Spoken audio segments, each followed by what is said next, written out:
हम लोगों ने इससे पहले मौर्य वंश के बारे में पढ़ा है। मौर्य वंश, आप सारे आदमी जानते हैं कि अगर दिन है तो रात होगी और अगर रात है तो दिन होगा। इतिहास का अपना एक गति चक्र है, उत्थान और पतन का। इसको सामान्य भाषा में लोग इतिहास में परिवर्तन का नियम कहते हैं कि इतिहास में अगर कोई एक शाश्वत नियम है तो परिवर्तन का नियम। यथास्थिति का मूल्यांकन इतिहास नहीं करता और प्रकृति भी यथास्थिति का मूल्यांकन नहीं करती है। प्रकृति भी प्रवाह में है। विज्ञान की दुनिया में भी विज्ञान में स्पष्ट रूप से शोध हो चुका है कि गति और विराम की जो अवस्था होती है उसमें कौन सी अवस्था अनिवार्य रूप से ब्रह्मांड में है, तो लोग वैज्ञानिकों ने साबित कर दिया कि गति की अवस्था ही है। तो महान मौर्यों के बाद, मौर्य वंश के बाद फिर इतिहास की गति मौर्य वंश के साथ भी मौर्य वंश का उत्थान होता है और फिर मौर्य वंश का पतन होता है।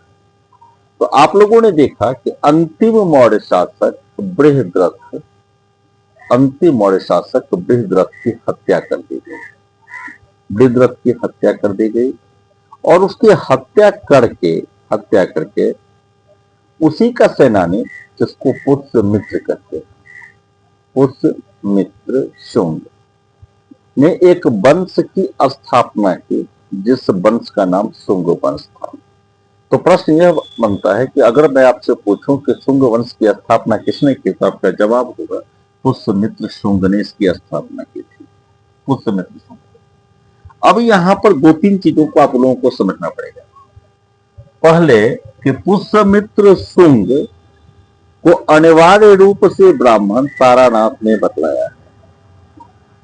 तारानाथ तिब्बती इतिहासकार, तिब्बती तीर्थयात्री भी तारानाथ जब आते हैं तो उन्होंने पुष्यमित्र शुंग को अनिवार्य रूप से ब्राह्मण बतलाया है। और एक चीज और आप लोगों को देखना है कि पुष्यमित्र शुंग के बारे में जानकारी हमको बाण भट्ट के हर्षचरित नामक पुस्तक से भी होती है।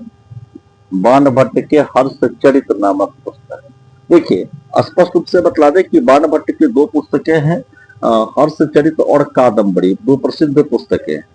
तो अगर प्रश्न में आपके पास उत्तर आ जाए, प्रश्न में यह ऑप्शन हो कि बाण भट्ट के हर्षचरित से जानकारी मिलती है बाण भट्ट के कादम्बरी से, तो आपका जवाब होगा बाण भट्ट के हर्षचरित, क्योंकि कादम्बरी मूलतः एक उपन्यास है, ध्यान रखना है।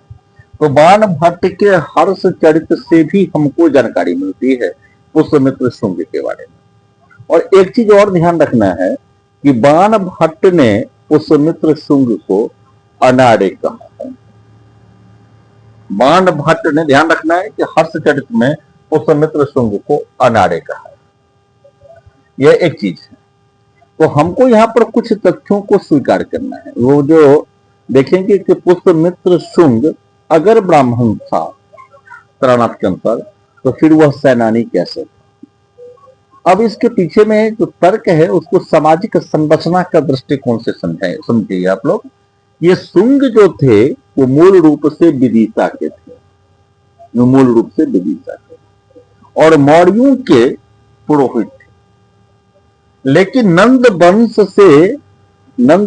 से स्टार्ट होकर मौर्य वंश तक आने वाले सभी शासकों ने, मौर्य वंश तक आने वाले सभी शासकों ने, और नंद वंश से पहले के अगर शासकों की बात करें तो हर्यंक वंश से लेकर मौर्य वंश तक के सभी शासकों ने, जो मगध के मुख्य रूप से शासक थे, किसी वैदिक धर्म को स्वीकार नहीं, वैदिक धर्म को या तो स्वीकार नहीं किया है या वैदिक धर्म के प्रति अपनी कट्टरता नहीं दिखाई। यह ध्यान रखने की चीज है।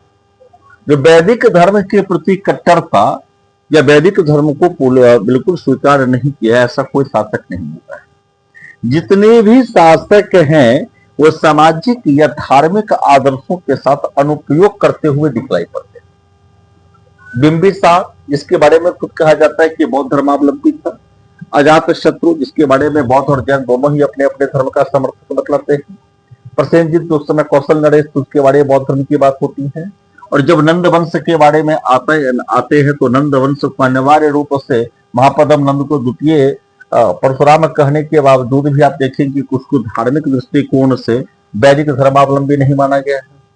और जब नंद वंश के बाद उन्मूलन होने के बाद हमारे पास चंद्रगुप्त मौर्य का उदाहरण आता है। तो चंद्रगुप्त मौर्य से लेकर अशोक तक इसमें कोई भी ऐसा शासक नहीं था जो अनिवार्य रूप से वैदिक धर्म का समर्थक हो या कट्टर समर्थक, वैदिक धर्म का कट्टर समर्थक हो। तो जो धार्मिक आदर्श थे उस समय समाज में बौद्ध अथवा जैन का, उसके प्रति नए नए एक्सपेरिमेंट भी इन सभी शासकों के द्वारा किया जा रहा था। और जब इन सभी शासकों के बाद पुष्यमित्र शुंग आए, जो शुंग वंश के संस्थापक थे, तो उन्होंने सामाजिक और राजनीतिक आदर्श, धार्मिक जो आदर्श उसके साथ अनुप्रयोग की जो प्रथा बन रहे थे, उस प्रथा को रोक करके और सिर्फ जो हमारे वैदिक धर्म थे उसको स्वीकार किया, वैदिक धर्म स्वीकार किया। यह ध्यान रखना है। तो पुष्यमित्र शुंग को इस आधार पर भी ब्राह्मण माना जाता है या ब्राह्मण धर्म का समर्थक माना जाता है, यहां पर भी ध्यान रखने की चीज है। अब आपको कुछ तथ्यों पर ध्यान रखना है कि शुंग वंश के बारे में हमको जानकारी कहां कहां से मिलती है, इस पर ध्यान रखना है। देखिए, शुंग वंश के बारे में जानकारी आपको कई स्रोतों से मिलती है। शुंग वंश के बारे में जानकारी, इसको ध्यान रखना है। शुंग वंश की जानने का स्रोत क्या है? पुराणों से जानकारी मिलती है। पुराणों में दो पुराण आप स्पष्ट रूप से देखेंगे, वायु पुराण एवं विष्णु पुराण। वायु पुराण एवं विष्णु पुराण से शुंग वंश के बारे में जानकारी मिलती है, ध्यान रखना है। उसके बाद आप देखेंगे बाण भट्ट, जो धार्मिक पुस्तक नहीं है, तो बाण भट्ट के हर्षचरित से भी इस वंश के बारे में जानकारी मिलती है। कालिदास की एक महत्वपूर्ण रचना है मालविकाग्नि मित्रम। मालविकाग्नि मित्रम कालिदास की एक महत्वपूर्ण रचना है। तो मालविकाग्नि मित्रम से भी, जिसमें कि मालविका है, ये विदिशा की राजकुमारी है, और अग्निमित्र पुष्यमित्र शुंग का लड़का है, अग्निमित्र। तो इस दोनों के बीच में प्रणय संबंध को या प्रेम संबंध को ज्यादा इस पुस्तक में दिखलाया गया है। तो मालविकाग्नि मित्रम से कालिदास की जो रचना है उससे भी पुष्यमित्र शुंग के बारे में या उस शुंग वंश के बारे में जानकारी मिलती है। तो आप देखेंगे कि धार्मिक दृष्टिकोण से वायु पुराण एवं विष्णु पुराण तो अनिवार्य रूप से ब्राह्मण धर्म से संबंधित है, और बौद्ध धर्म से संबंधित पुस्तकों में दिव्यावदान का भी नाम आप स्पष्ट रूप से ले सकते हैं कि दिव्यावदान से भी जानकारी मिलती है। एक चीज यहाँ पर सावधानी आपको रखनी है कि दिव्यावदान में पुष्यमित्र शुंग का जो वर्णन है वो बौद्धों के विरोधी के तौर पर है। बौद्धों के विरोधी के तौर पर, मतलब बौद्धों का संहारक के तौर पर अगर वर्णन है तो दिव्यावदान में वर्णन है। अब ये क्योंकि उससे पहले एक धार्मिक क्रांति जो हुई थी, वो धार्मिक क्रांति के फलस्वरूप अशोक जैसे महान शासक बौद्ध धर्म के समर्थक बन गए थे, और क्योंकि ये महान मौर्यों के अंतिम शासक का हत्यारा था, इसलिए इतिहास के संदर्भ में देखेंगे कि धार्मिक अतिरंजना का वर्णन है। इसके आधार पर दिव्यावदान जैसे पुस्तक ने बौद्धों के विरोधी के तौर पर, बौद्ध हंता के तौर पर शुंग वंश का वर्णन किया, खासकर पुष्यमित्र शुंग का। अब शुंग वंश के पुष्यमित्र शुंग के सियालकोट पे एक उल्लेख मिलता है। सियालकोट मतलब आज उस समय का साकल था, वहां का एक उल्लेख मिलता है जिसमें उसे कहा गया था कि बौद्धों का सिर लाने वाले को इनाम दिया जाएगा। तो उसके कुछ राजनीतिक कारण हो सकते हैं, जिन कारणों की व्याख्या हम लोग बाद में करेंगे, लेकिन पहले हमको देखना है कि इसके बारे में जानकारी हमको कहां कहां से मिलती है। तो आप यहाँ पर देखेंगे कि वायु पुराणों में जानकारी मिलती है, उसके बाद दिव्यावदान से भी हमको जानकारी मिलती है, बाण भट्ट के हर्षचरित से जानकारी मिलती है, कालिदास की मालविकाग्नि मित्रम से जानकारी मिलती है, और उसके बाद पुष्यमित्र शुंग का अभिलेख भी प्राप्त होता है। पुष्यमित्र शुंग का अभिलेख, तो पुष्यमित्र शुंग का जो अभिलेख प्राप्त होता है वो अयोध्या के दो उसके अभिलेख है। तो अयोध्या अभिलेख से भी उसकी जानकारी मिलती है। अयोध्या अभिलेख से अगर आपसे प्रश्न पूछा जाए कि अयोध्या अभिलेख से मूलतः किसका संबंध है, तो आपका जवाब होगा पुष्यमित्र शुंग का। अयोध्या अभिलेख से उसकी जानकारी मिलती है, पुष्यमित्र शुंग की। अब यहाँ पर कुछ चीजों को हम लोग देखेंगे। जब पुष्यमित्र शुंग के बारे में आप लोगों ने देखा है कि पुष्यमित्र शुंग के बाद क्या क्या हुआ था, क्या क्या घटनाएं घट गई थी, तो उसको भी आप लोगों को देखना है। देखेंगे, देखिए पुष्यमित्र शुंग को जैसा कि आप लोगों ने देखा कि इसको अनार्य कहा गया, तो 185 वर्ष पूर्व 185 वर्ष ईसा पूर्व, ध्यान रखेंगे 185 वर्ष ईसा पूर्व यह वंश पुष्यमित्र शुंग ने बृहद्रथ की हत्या की, इसको ध्यान रखना है। 185 वर्ष ईसा पूर्व। अब यहां पर ध्यान रखना है कि पुष्यमित्र शुंग ने उसकी हत्या कर दी, और पुष्यमित्र शुंग ने अपने सभी अभिलेखों में यह जो वर्णन किया गया है अभिलेख, उसमें अपने आप को सेनानी ही कहा, सेनानी ही कहा। तो आप यहां पर समझेंगे कि पुष्यमित्र शुंग के जो पूर्वज होंगे वो विदिशा के रहने वाले थे और मौर्यों के पुरोहित हुआ करते थे मूलतः, कहानी के तौर पर अगर हम देखें तो।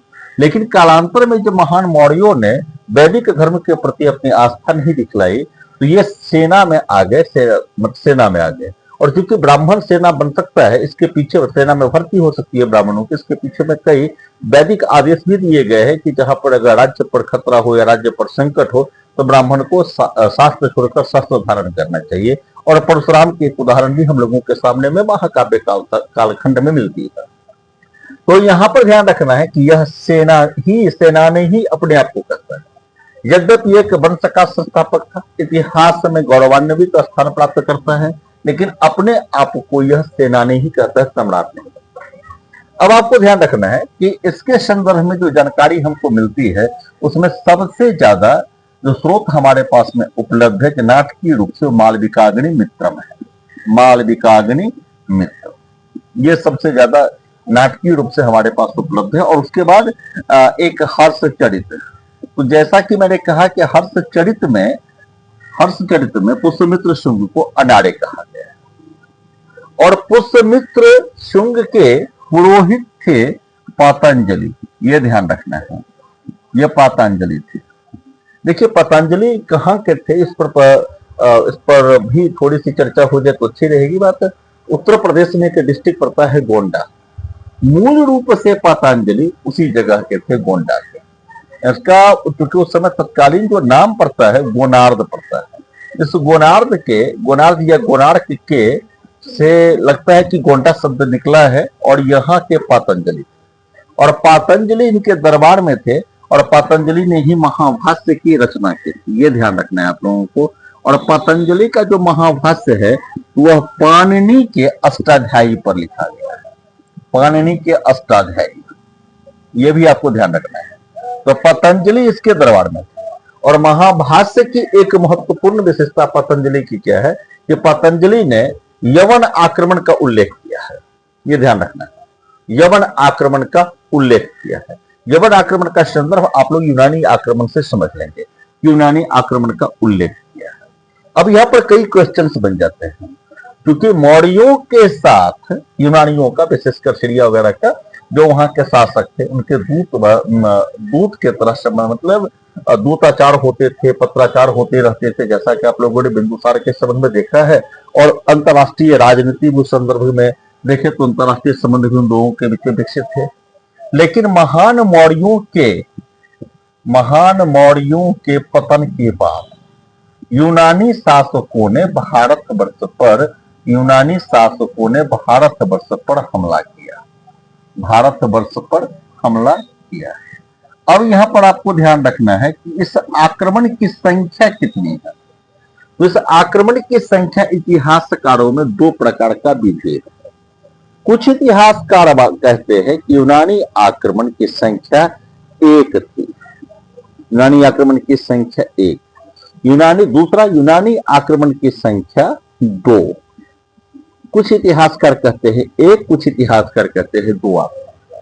अब इस दो आक्रमण के पीछे में आपको पता चलेगा जो ये कैसे दो आक्रमण और एक आक्रमण में कहां से बातें आती है। देखिए दो पुस्तकें ऐसी है जिसमें कि इसका उल्लेख किया गया है, इसको देखेंगे।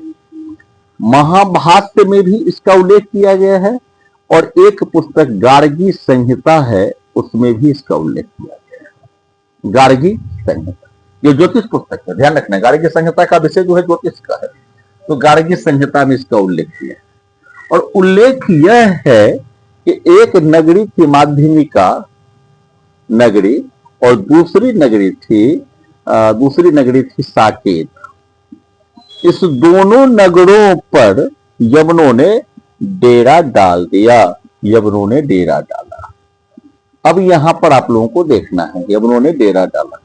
अब क्योंकि जब भारतवर्ष के अभी भूगोल को हम देखते हैं तो माध्यमिका जो नगरी है उसका संबंध चित्तौड़ एवं उसके इर्द गिर्द के क्षेत्रों से है, और जब साकेत की बात करते हैं इसका संबंध अयोध्या से है। अब यहां पर आप लोगों को देखना है कि चूंकि एक ही समय में माध्यमिका चित्तौड़ और अयोध्या दोनों पर, क्योंकि अलग अलग क्षेत्र है, पर्याप्त दूरी है दोनों के बीच में, तो डेरा नहीं डाला जा सकता।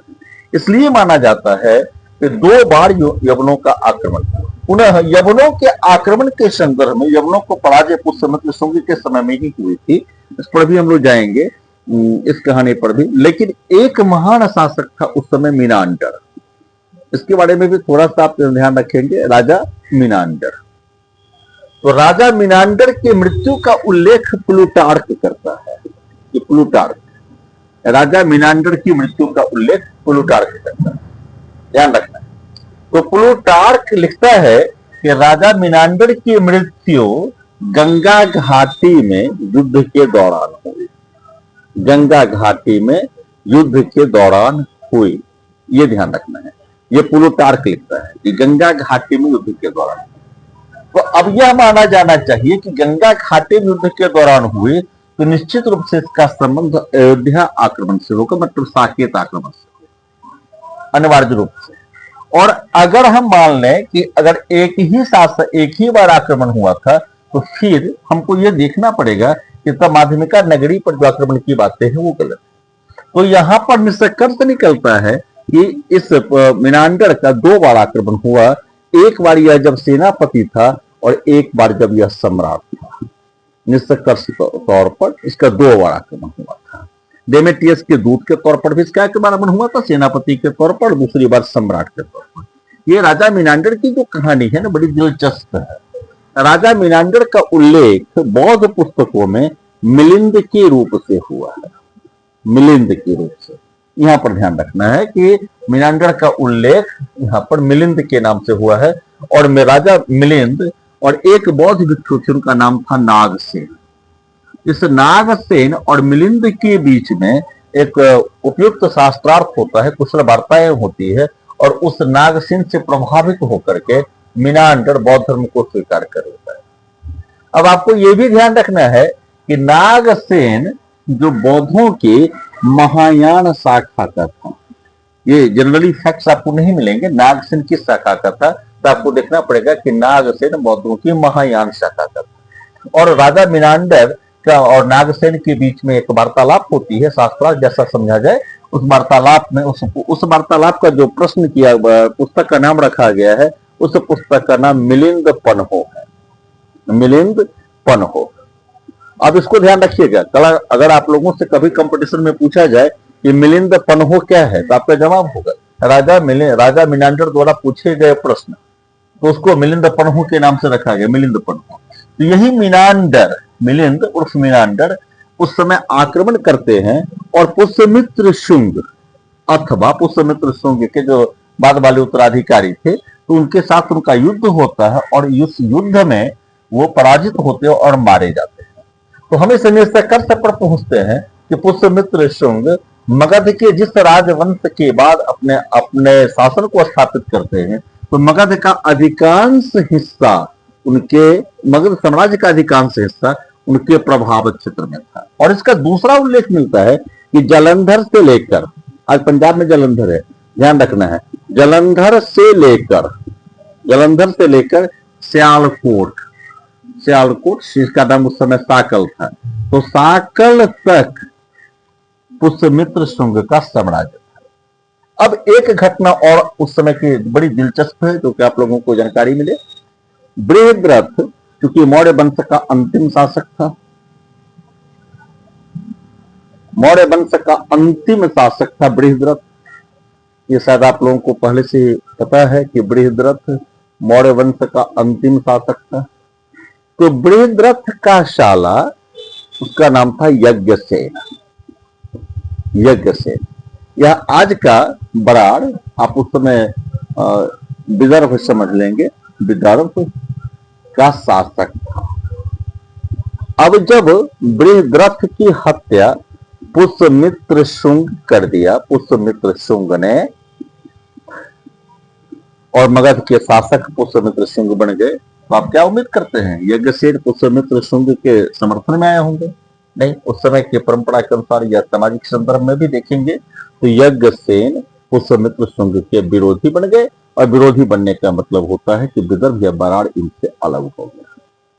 अब चूंकि उस समय आपको ध्यान रखना है कि उज्जैन उर्फ विदिशा उस समय, विदिशा उस समय या अवंती राष्ट्र, उसके संदर्भ में भी समझेंगे, तो वहां पर मौर्यों का मतलब मगध साम्राज्य का एक विशेष स्थान प्राप्त कर चुका था दक्षिण भारत।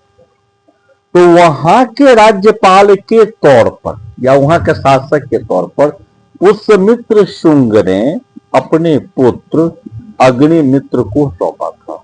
अग्निमित्र राज्यपाल समझ ले या प्रशासक समझ ले, अग्निमित्र। और यहां पर ध्यान रखना है, जो कालिदास की जो रचना है ना, वो मालविका अग्निमित्र, विदिशा की राजकुमारी है मालविका, उनके प्रेम प्रसंग पर।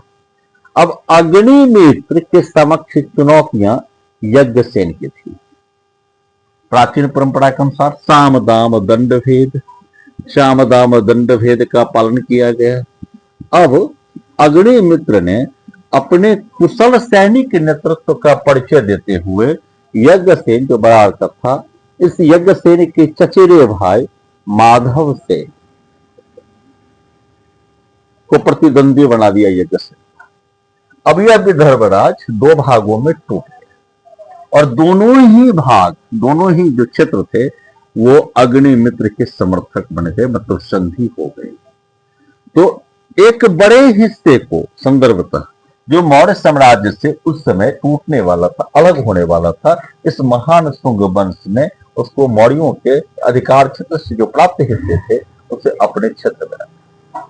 पुनः एक चीज और समझना है आप लोगों को कि पुष्यमित्र शुंग ने बहुत दिनों से उपेक्षित जिस जो यज्ञ कर्म नहीं हो रहे थे उस यज्ञ कर्म को संपन्न किया। मेरा इशारा अश्वमेघ यज्ञ की ओर है, अश्वमेघ यज्ञ की ओर है, ध्यान रखेंगे, अश्वमेघ यज्ञ की ओर। इसके अश्वमेघ यज्ञ का उल्लेख हर्षचरित में भी है, इसके अश्वमेघ यज्ञ का उल्लेख हर्षचरित में भी है और गार्गी संहिता में भी है, गार्गी संहिता में, अयोध्या अभिलेख में भी है, इसको भी ध्यान रखना है, अयोध्या अभिलेख में। अब यहां पर ध्यान रखना है कि इसके अश्वमेघ यज्ञ का वर्णन महाभाष्य में भी है। तो अनिवार्य रूप से चिर उपेक्षित जो बहुत दिनों से नहीं हो पाया था यज्ञ, उसका भी अश्वमेघ यज्ञ करने का श्रेय पुष्यमित्र शुंग को दिया जाता है। देखिए, मगध के सभी शासकों में बिंबिसार से लेकर के मौर्य वंश के सभी शासकों तक कभी भी अश्वमेघ यज्ञ करने की घटना या इस संदर्भ का कोई उल्लेख नहीं मिलता है। जो चिर उपेक्षित बहुत दिनों से उपेक्षित यज्ञ था, उस अश्वमेघ यज्ञ को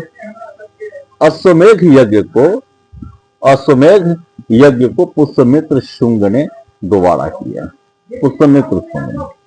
अब पुष्यमित्र शुंग ने अश्वमेघ यज्ञ कितने किए, इस पर क्वेश्चन है। पुष्यमित्र शुंग ने कितने अश्वमेघ यज्ञ किए, इस पर क्वेश्चन है। कुछ इतिहासकारों के अनुसार पुष्यमित्र शुंग ने एक अश्वमेध यज्ञ किया, कुछ इतिहासकारों के अनुसार पुष्यमित्र शुंग ने 2 अश्वमेध यज्ञ किया। अब इसके संदर्भ में कुछ चीजें हैं जो कि आप लोग समझेंगे। पहला पुष्यमित्र शुंग ने जो यज्ञ किया उसकी तुलना वह खुद करता है कि पत्र वह लिखता है अग्निमित्र को, जिसमें कोई वसुमित्र तक को बुलाता है और अग्निमित्र को कहता है कि तुम अपने पत्नी के साथ यहाँ पर आ जाओ ताकि बंधु बांधवों के साथ हम यज्ञ को देख सके। अग्निमित्र को जो उसने पत्र लिखा था। अब यहाँ पर समझेंगे कि वो अपनी तुलना अश्वमेध यज्ञ की तुलना वो राजा सगर से करवाना करते हैं। अब यहाँ पर देखेंगे कि एक घटना तो यहाँ पर यवन आक्रमण की हुई है, अनिवार्य रूप से हम उसकी संख्या पर न जाएं, एक हुए अथवा दो हुए, एक हुए अथवा दो हुए, इस संख्या में हम नहीं जाएंगे, लेकिन हम इस संदर्भ में जरूर जाएंगे कि राजा मीनांडर अथवा यवन आक्रमण से पुष्यमित्र शुंग ने मगध साम्राज्य की रक्षा की, मगध साम्राज्य की रक्षा की। इस निष्कर्ष पर तो हम लोग जरूर जाएंगे। अब जब यवन आक्रमण से मगध साम्राज्य की रक्षा की, यवनों को बुरी तरह पराजित किया, तो एक अश्वमेध अनिवार्य रूप से उन्होंने किया।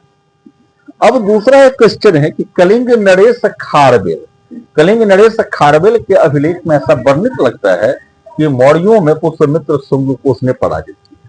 लेकिन जब हम ऐतिहासिक दृष्टिकोण से देखते हैं तो कलिंग नरेश खारवेल का जो शासन काल है वो पुष्यमित्र शुंग के शासन काल से डिफरेंट है, तो हम उस निर्णय को प्रमाणिक नहीं मान सकते हैं। तो इस आधार पर हम चलते हैं कि एक अश्वमेध यज्ञ बरार और यवन आक्रमण के फलस्वरूप किया गया होगा। यवन आक्रमण में यवनों को जो इन्होंने हरा दिया, पराजित कर दिया, यवनों के आक्रमण से मगध साम्राज्य की रक्षा की, उस संदर्भ में चला गया होगा। और दूसरा अश्वमेध इन्होंने पुण्य के अभिप्राय में पुण्य प्राप्त करने के दृष्टिकोण से किया होगा, पुण्य प्राप्त करने के दृष्टिकोण से। तो इस तरह हम इस निष्कर्ष पर पहुंचते हैं कि पुष्यमित्र शुंग ने दो अश्वमेध यज्ञ किए। ये निष्कर्ष निकलता है पुष्यमित्र शुंग के समय में सांस्कृतिक वैदिक धर्म की जो सांस्कृतिक उत्थान की गति है वो बढ़ने लगी। इसको ध्यान रखें। संस्कृति और संस्कृत दोनों के लिए एक महत्वपूर्ण पुस्तक मानी जाती है मनुस्मृति। मनुस्मृति की रचना शुंग शासन काल में हुई। यह आप लोगों को ध्यान में रखना। अगर परीक्षा में कभी प्रश्न पूछा जाए कि मनुस्मृति की रचना किस कालखंड में हुई, तो आपको जवाब देना है कि मनुस्मृति की रचना शुंग शासन काल में। और एक चीज और आप लोगों को ध्यान रखना है कि अगर परीक्षा में कभी भी आप लोगों से प्रश्न पूछा जाए कि जिस समय ईसा मसीह का जन्म हुआ था, ईसा मसीह जन्म हुआ था, उनके साथ जो घटनाएं हुई थी, जब से ईसा मसीह के बाद में 0 ईस्वी का प्रचलन आया, उस समय कौन सा शासन वन शासन कर रहा था, तो आपका जवाब होगा कि उस समय शासन यहाँ पर शुंग वंश का था। दो चीजें, इन दो चीजों को आपको ध्यान रखना है। जो मनुस्मृति की रचना उसी कालखंड में हुई थी। अब इसमें देखेंगे कि मनुस्मृति और चाणक्य के अर्थशास्त्र में बेसिकल कुछ डिफरेंसेज वहां पर भी आप देखेंगे। तो मनुस्मृति की जब चर्चा होती है तो उस पर थोड़ी बहुत चर्चा होनी ही चाहिए कि मनुस्मृति को वर्तमान में हिंदू समाज में जो प्रचलित प्रथा है उसका एक आधार माना जाता है। और बहुत सारे विभिन्न प्रकार के आलोचकों ने मनुस्मृति की आलोचना भी की है। और वैसे भी आलोचक आपको मिलेंगे जो सीधे तौर पर इसकी आलोचना कर देते हैं, और शायद उन्होंने मनुस्मृति का अध्ययन भी नहीं किया है लेकिन आलोचना करते। खैर, आलोचना करना तो सबका अपना अपना काम है। आलोचक बनना भी एक उत्कृष्ट कला होती है, लेकिन शायद कुछ ही कम आलोचक इस शैली पर, इस पैमाने पर खड़े उतरेंगे अगर इस तरह की बातें हो जाए। मनुस्मृति में सामाजिक स्थिति के संदर्भ में 2-3 चीजों को मैं बतलाऊंगा जो उस समय के लिए जरूरी थी और उस समय की परिस्थिति के हिसाब से लिखा गया। जैसे स्त्रियों और पुरुष और स्त्री के दोनों के मतलब वैवाहिक संबंध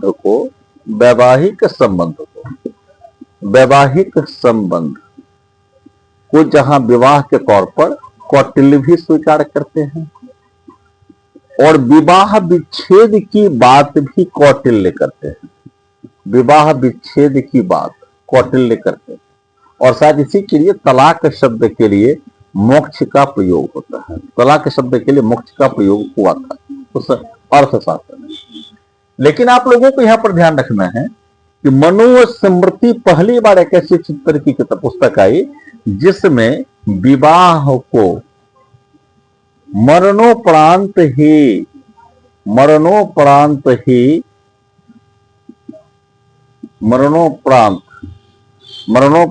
ही खत्म होने वाली संस्था मानी गई।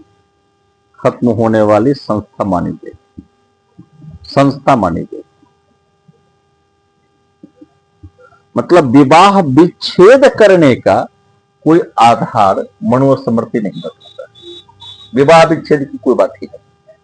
अब यहां पर 2-3 चीजों पर आप देखेंगे, कालांतर में तो लोग 7 जन्मों की बात करने लगे तो पुनर्जन्म का सिद्धांत आ गया। आप लोग भी जानते हैं कि 7 जन्मों तक कोई किसी के गले में पड़ा रहता है या पड़ी रहती है, थोड़ा सा हास्य के संदर्भ में, बैंक के संदर्भ में।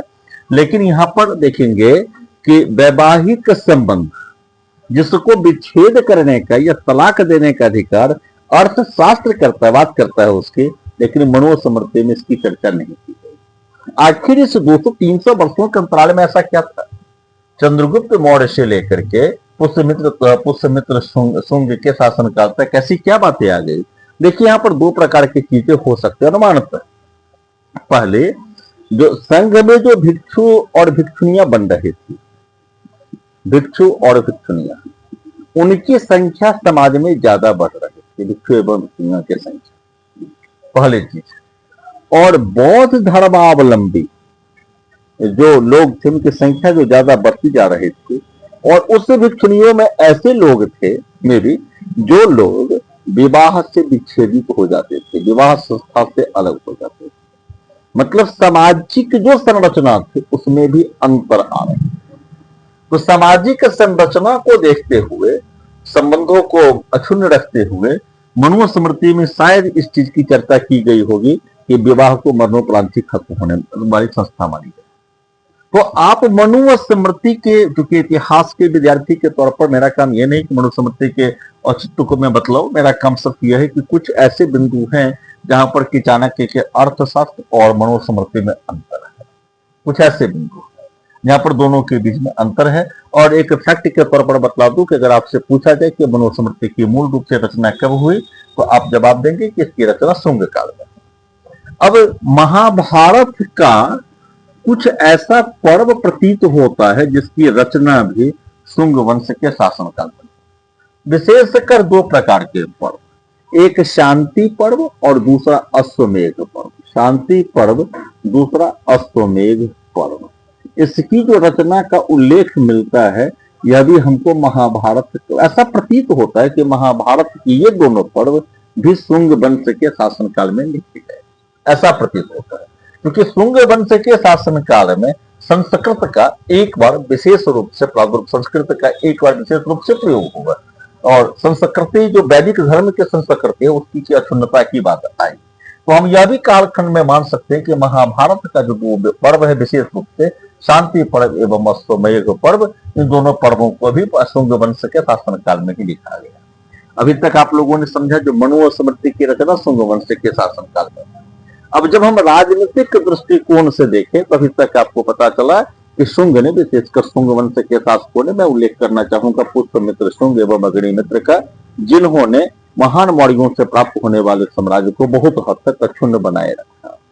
इस शुंग वंश के सभी शासकों ने, कुल मिलाकर शुंग वंश के सभी शासकों ने, शुंग शासक, ध्यान रखना, शुंग शासकों ने कुल मिलाकर लगभग 112 वर्षों तक शासन किया। 112 वर्ष। पुष्यमित्र शुंग जहां अपने आप को सेनानी ही कहता था, पुष्यमित्र शुंग अपने आप को क्या कहता था? सेनानी कहता था। तो पुष्यमित्र शुंग के 8 पुत्र थे, और 8 पुत्रों में से कुछ पुत्र कालांतर में सम्राट बनते चले गए। पुष्यमित्र के ऐसे 8 पुत्रों में सबसे पहले अगर हम नाम लेंगे तो सबसे पहले नाम लेंगे अग्निमित्र का। अग्निमित्र, देखिए अग्निमित्र पुष्यमित्र के सभी पुत्रों में सबसे योग्य माना जाता है, क्योंकि इसके राजनीतिक अथवा सैन्य क्षमता का उदाहरण कालिदास रचित मालविका अग्निमित्रम से 2 संदर्भों में मिलता है, एक बरारपुर और दूसरा यवन आक्रमण के समय। यवन आक्रमण के समय अन्य के बाद में पुष्यमित्र शुंग के इस शासन काल के बाद अग्निमित्र के बाद जितने भी राजा हैं उनके नाम और उनके शासन काल के अतिरिक्त किसी विशिष्ट घटना का वर्णन ज्यादा नहीं मिलता है। अब अग्निमित्र के बाद पुष्यमित्र वंश में जो अन्य राजा आए हैं वो ज्येष्ठ मित्र हैं, इनको ध्यान रखेंगे। ज्येष्ठ मित्र हैं, ज्येष्ठ मित्र हैं। और ज्येष्ठ मित्र के बाद जो राजा आए हैं वो अग्निमित्र का जो पुत्र है वो वसुमित्र है। वसुमित्र का उल्लेख पुष्यमित्र शुंग ने खुद किया है, ये भी ध्यान रखना है। मतलब पुष्यमित्र शुंग वसुमित्र का, जो पुष्यमित्र शुंग अग्निमित्र का जो पिता है वो अग्निमित्र के पुत्र वसुमित्र को याद करते हैं अश्वमेध यज्ञ के अवसर पर, अपने बंधु बांधव के तौर पर। मतलब आप देखेंगे कि पुष्यमित्र शुंग के शासनकाल में वसुमित्र क्रमशः राजकार्यों की शिक्षा लेते ही, राजकार्यों की शिक्षा लेते हैं। जब वसुमित्र के बाद हम चलते हैं तो 5वें शासक के तौर पर औद्रक का उल्लेख मिलता है। औद्रक, उसके बाद एक और शासक प्रमुखता से आते हैं भागभद्र। ये भी ध्यान रखना, एक शासक आते हैं, ये इस वंश के 9वें शासक माने जाते हैं। बीच में जो शासक है ऐतिहासिक दृष्टिकोण से प्रमुख ने उसकी चर्चा करना उचित नहीं है। एक भागभद्र ऐतिहासिक दृष्टिकोण से 9वें शासक है, और 9वें शासक के समय में एक घटना क्या घटती है उसको जरा आप ध्यान रखेंगे कि बैक्ट्रिया,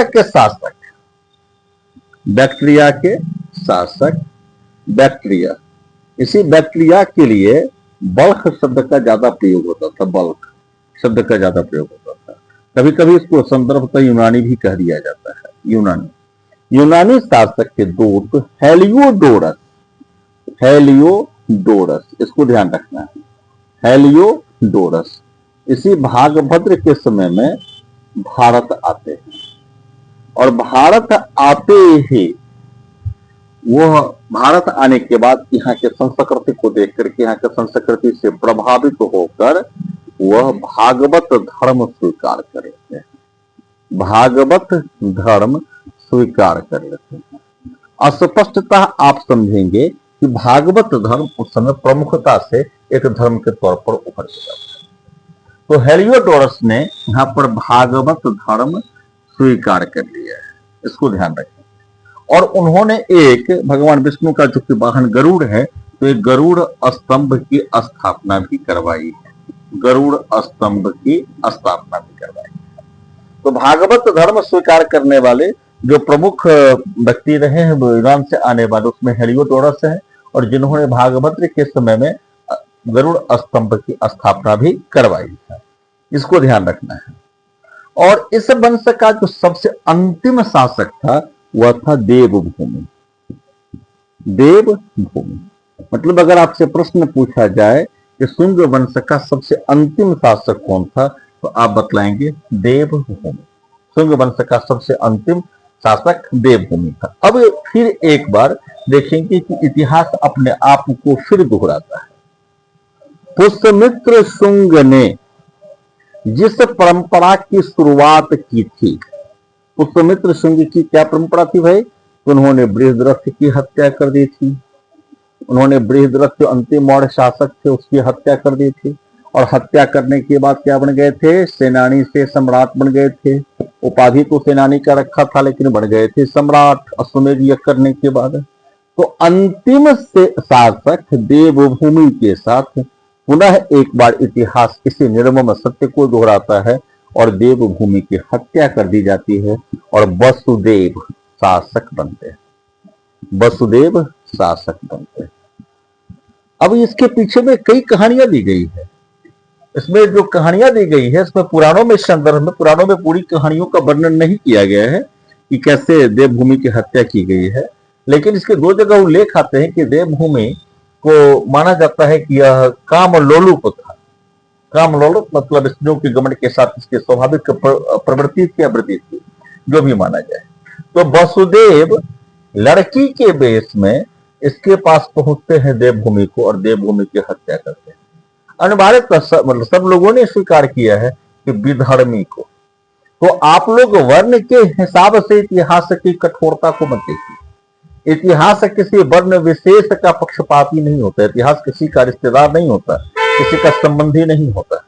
अब देवभूमि जो ब्राह्मण वर्ग के थे, इतिहास पर पक्षपात किया जाता है उसको के द्वारा। देवभूमि ब्राह्मण वर्ग के थे, लेकिन देवभूमि को भी धर्मच्युत ही कहा गया। और बाणभट्ट ने अस्पष्ट रूप से पुष्यमित्र शुंग को, बाणभट्ट जो खुद एक ब्राह्मण थे, उन्होंने अस्पष्ट रूप से पुष्यमित्र शुंग को अनाड़े कहा है। इतिहास की यही कठोर सत्य है, इतिहास किसी का रिश्तेदार नहीं होता। अब आप देखेंगे कि वसुदेव एक वंश की स्थापना करते हैं देवभूमि को मार करके। अब उस वंश का नाम होता है कण्व वंश। वसुदेव द्वारा स्थापित जो वंश है उस वंश का नाम है कण्व वंश। ये ध्यान रखेंगे, वसुदेव द्वारा जो स्थापित वंश है उस वंश का नाम है कण्व वंश। इसकी जो स्थापना हुई है वो इस आज से लगभग में 73 या 72 वर्ष के समय, मतलब ईस्वी सन में अगर हम आए हैं तो हम आए हैं कण्व वंश के समय। ईसा मसीह का जब जन्म हुआ था उस समय ध्यान रखना था कि उस समय यहाँ पर मगध में किस वंश का शासन था? तो वहां पर मगध में शुंग वंश का शासन था। और 73 वर्ष में यहाँ पर वसुदेव एक कर्ण वंश की स्थापना करते हैं। वसुदेव के यह जो वसुदेव द्वारा जो स्थापित कर्ण वंश है, यह वंश भी बहुत अधिक दिनों तक प्रतिष्ठित नहीं रहा। और ऐतिहासिक दृष्टिकोण से इस वंश में प्रमुख तथ्य आपको शायद नहीं मिलेंगे। वसुदेव के साथ वसुदेव के बाद इनके पुत्र हुए भूमि मित्र, ये ध्यान रखना है। वसुदेव के बाद हुए भूमि मित्र, और भूमि मित्र के बाद हुए नारायण।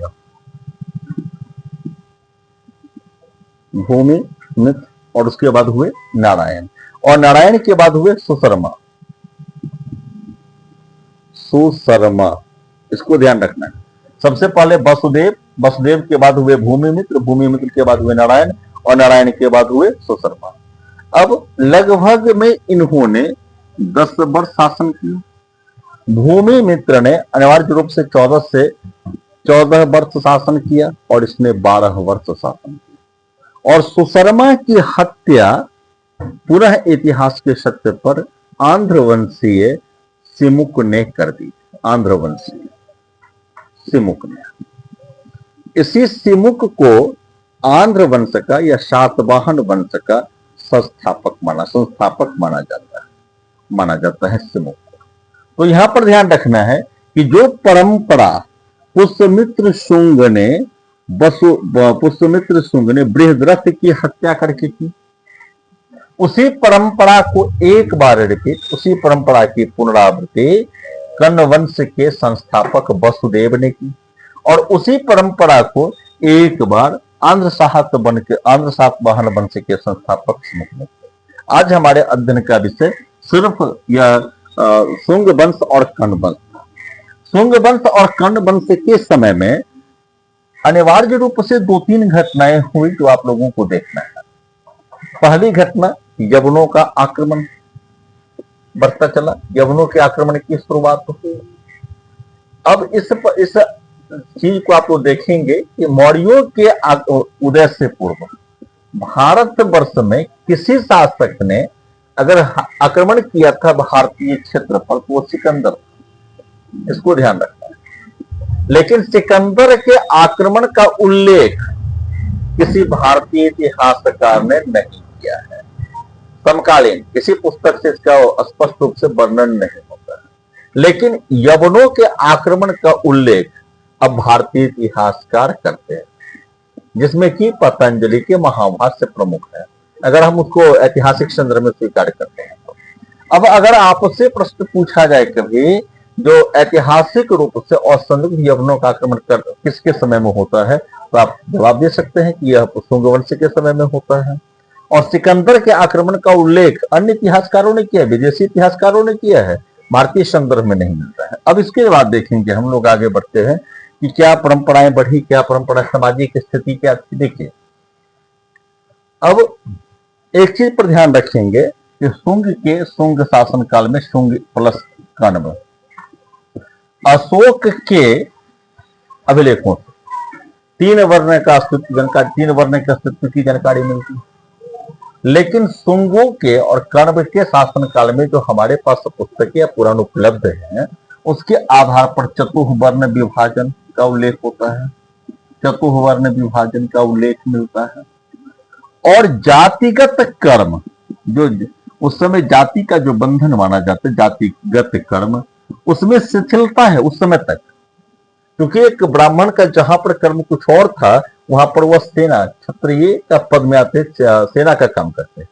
तो हम ये नहीं मानते हैं उस समय कि जन्मगत कर्म सिद्धांत विकसित हो गया था। उस समय भी जो वर्णगत कर्म सिद्धांत थे वो परिपक्व अवस्था में, कठोरता की अवस्था में नहीं पहुंचे थे। उसके बाद हम निष्कर्ष निकालते हैं एक, जो आपने देखा कि हेलियोडोरस की घटना से तो उसने भागवत धर्म को स्वीकार किया था, भागवत धर्म को। तो आप इससे निष्कर्ष निकालेंगे कि जहां पर मौर्य वंश के शासन काल में बौद्ध धर्म की उन्नति हुई थी, अब शुंग वंश के शासन काल में भागवत धर्म या ब्राह्मण धर्म पर बल दिया गया था, बौद्ध धर्म की अवनति। एक रोचक प्रसंग है, उसमें टॉर ने लिखा है, यह टॉर ने कि सियालकोट में इसने उल्लेख करवाया है पुष्यमित्र शुंग के द्वारा कि अगर एक बौद्ध का सिर लाया जाएगा तो उसको इनाम दिया जाएगा। अब यहां पर देखेंगे सियालकोट में इस तरह के उल्लेख का तर्क कौर ने दिया है कि चूंकि पश्चिमोत्तर भारत में विदेशी आक्रमण करते थे, उसमें कहीं न कहीं जो बौद्ध धर्मावलंबी लोग थे उन विदेशियों की सहायता करते होंगे। इससे कुपित होकर पुष्यमित्र शुंग ने इस प्रकार का उद्धरण दिया होगा, क्योंकि पुष्यमित्र शुंग के समय में ही सांची और भरहुत तो इस दोनों ही स्तूप का एक बार पुनः उद्धार करवाया गया, पुनः निर्माण करवाया गया है। तो जो एक तरफ सांची और भरहुत के स्तूप पर कार्य करवाता है वो पूर्णतया बौद्ध विरोधी नहीं होगा। पुष्यमित्र शुंग की इस तरह की जो उक्ति होगी वह धार्मिक नहीं राजनीतिक दृष्टिकोण से प्रेरित हो सकता है। तो आज हम लोगों ने इस महान वंश के बारे में पढ़ा। अब कल आप लोगों को अध्ययन का विषय रहेगा सातवाहन वंश। आप लोग वीडियो को देखते रहें, सब्सक्राइब करते रहें, नोट्स बनाते रहें। धन्यवाद।